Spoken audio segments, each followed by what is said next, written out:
Hello students, आज हम class 6, 7, 8 और 4th 5 इन 5 कक्षाओं के लिए ट्रांसलेशन के कुछ नियम बताएंगे।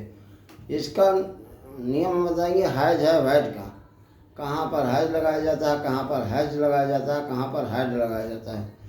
तो देखिए, जैसे हैज है ये प्रेजेंट में लगेगा, मतलब जिनके आगे अंत में है लगा होगा तो हैज है का प्रयोग करेंगे। अगर था तीते लगा होगा तो हैड है का प्रयोग करेंगे। जैसे ये लिखा है, कहाँ का प्रयोग करना है? Has, have, had.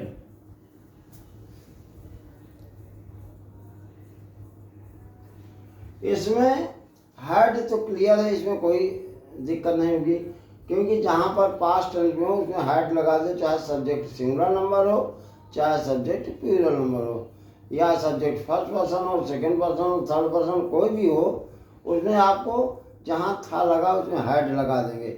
तो इसमें तो कोई डाउट नहीं। बाकी ये हैज और हैव आया, तो हैज हैव क्या होता है? हैज हैव सिंगुलर नंबर में लगता है और थर्ड पर्सन लगता है, और हैव लगता है 5 चीज़ों में, आई, यू, वी, दे या बहुवचन। मतलब जब कर्ता आई होगा, यू होगा, वी होगा, दे होगा या प्लूरल नंबर होगा, तो वहाँ पर हम हैव का प्रयोग करेंगे। जैसे इसको साथ नोट कर लो, प्रेजेंट टेंस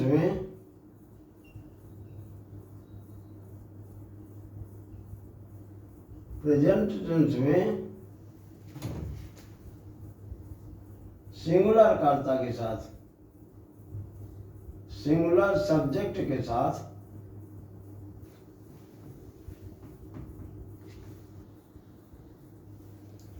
हैज का प्रयोग करेंगे।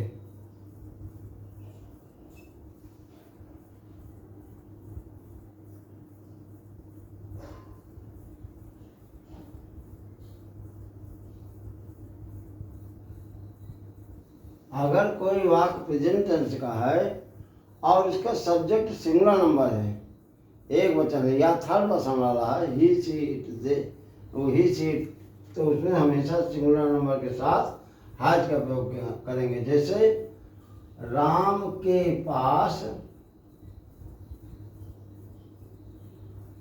एक घड़ी है,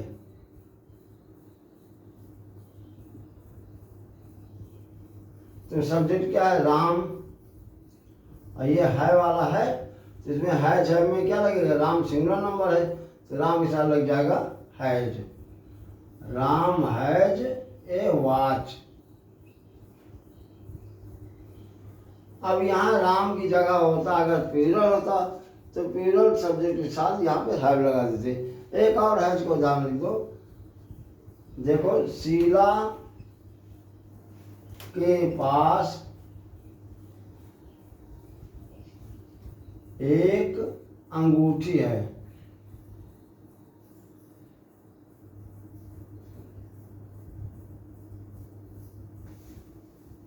तो लिखेंगे, तो इसका हो जाएगा, पहले लिखेंगे शीला, और शीला सिंगुलर नंबर है तो यहाँ पर लिख जाएगा हैज।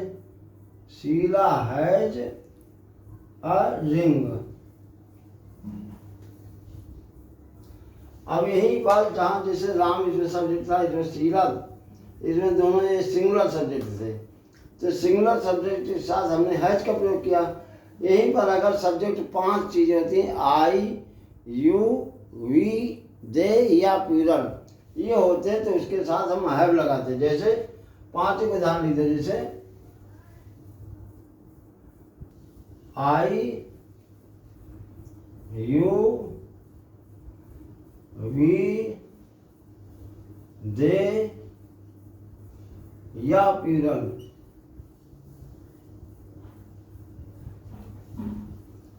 सब्जेक्ट के साथ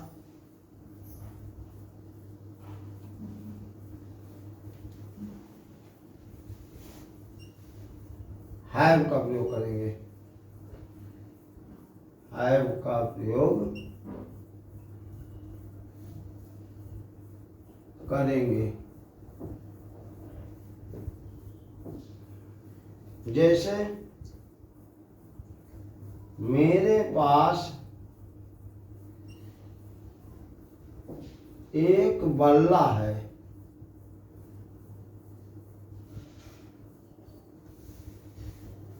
तो क्या हो जाएगा? आई, इसमें माई नहीं लिखेंगे। माई इसमें है वाला तभी लिखा जाएगा जब उसके साथ कोई नाउन दिया हो। जैसे मेरे भाई के पास माई बदल दी देंगे। खाली मेरे पास है तो इसमें आई हैव लिखा जाएगा। आई हैव, फिर ए बैट। दूसरा उदाहरण, तुम्हारे पास नए कपड़े हैं।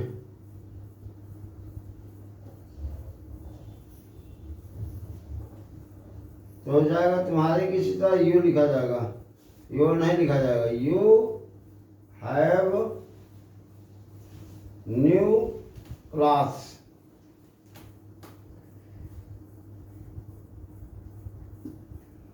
फिर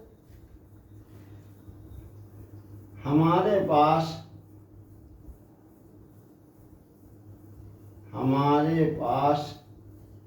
किताबें नहीं हैं। किताबें नहीं हैं।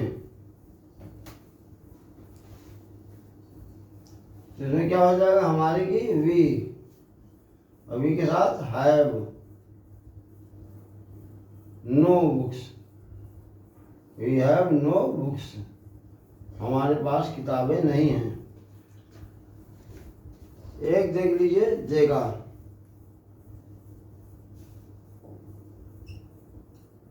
उनके पास मकान नहीं है।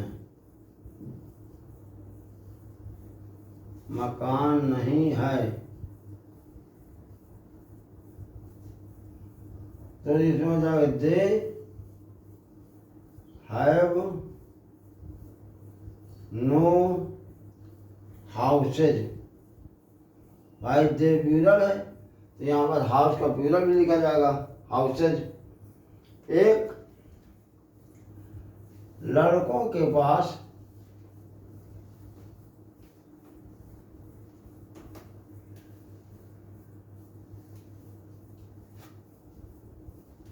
गेंद नहीं है।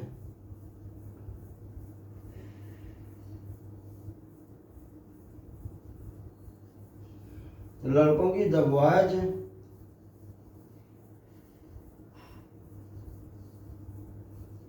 Have no ball. तो इस तरह ये प्रेजेंट टेंस के हैज या हैव के नियम हुए। अब इसी के हम पास्ट के बता रहे हैं। इतना अगर किसी को इसके साथ लेना हो तो साथ ले लो इसके साथ, और हम बताएं फिर इसके बाद हैड का प्रयोग।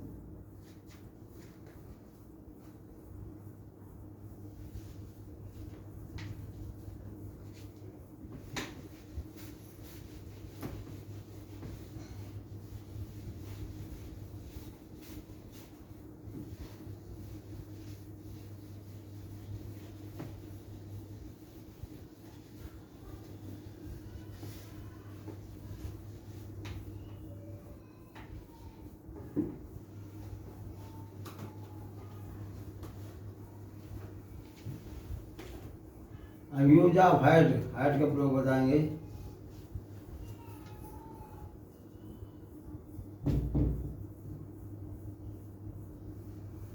हैड में केवल चाहे सब्जेक्ट सिंगुलर हो, चाहे सब्जेक्ट प्लूरल हो, चाहे सब्जेक्ट आई हो, यू हो, वी हो, दे हो, कुछ भी सब्जेक्ट हो, तो यदि पास्ट टेंस में होगा तो इसके साथ हैड ही लगेगा।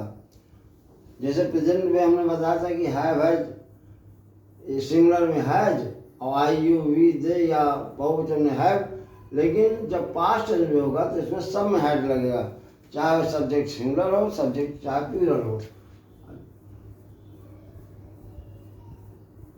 इसका नियम लिखा देते हैं।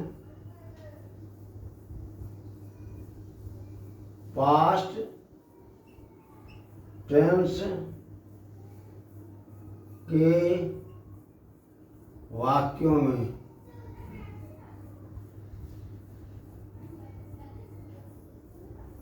हैड का प्रयोग करते हैं, हैड का प्रयोग करते हैं।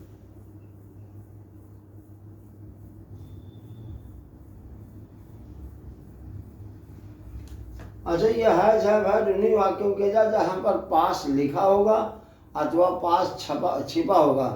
कहीं कहीं पर पास छिपा रहता है, जैसे मेरे 2 भाई हैं, तो इसमें ये नहीं लिखा जाएगा मेरे पास 2 भाई हैं, मतलब मेरे 2 भाई हैं, लेकिन है ये प्रयोग है जब का। इसी तरह या तो मोस्टली पास लिखा रहता है। जैसे पास का उदाहरण देखिए, राधा के पास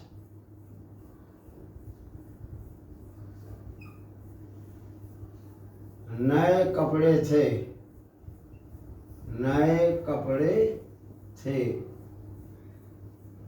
पहले क्या लिखेंगे? राधा, और जब थे लिखा है तो हैड,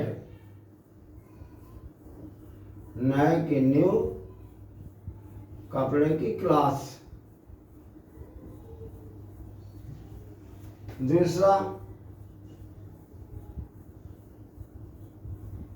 मेरे पास एक मकान था,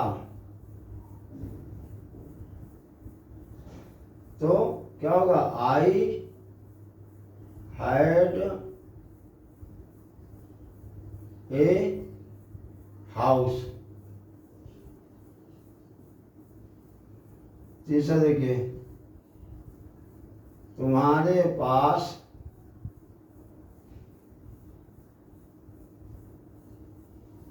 पुस्तकें नहीं थी, पुस्तकें नहीं थी, तो इसका क्या हो जाएगा? यू हैड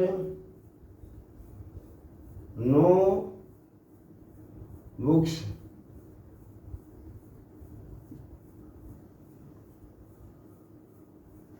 चौथा, हमारे पास कोई काम नहीं था, कोई कार्य नहीं, कोई काम नहीं था।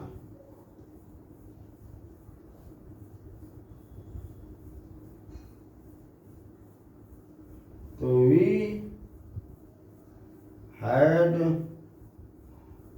नो, कोई कार्य, any work, we had no any work. पांचवा,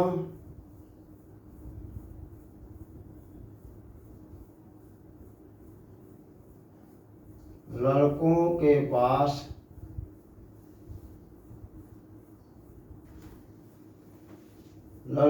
पास पेन नहीं थे, पेन नहीं थे। तो जाएगा द बॉयज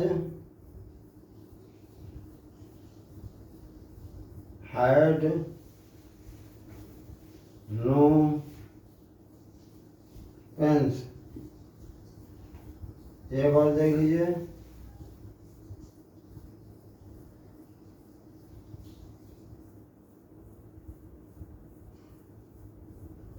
सुधा के पास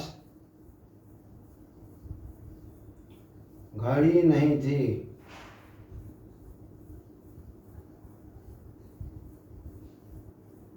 इसका हो जाएगा सुधा हैड नो वॉच। तो इस तरह हमने आपको पास वाले वाक्यों के, मतलब जिन हिंदी वाक्यों में पास लिखा होता है उनके ट्रांसलेशन करने के नियम बताए। फिर भी अगर कहीं पर आपको कोई प्रॉब्लम हो, डाउट्स हो, तो हमारे कमेंट बॉक्स में लिखें, हम आपके डाउट्स को निश्चित रूप से सॉल्व करेंगे। और आप लोगों से रिक्वेस्ट है कि अभी तक अगर आपने हमारे चैनल को सब्सक्राइब ना किया हो तो आप हमारे चैनल को सब्सक्राइब करें, ताकि समय समय पर अच्छे अच्छे नियम आपको बताएं। Thank you.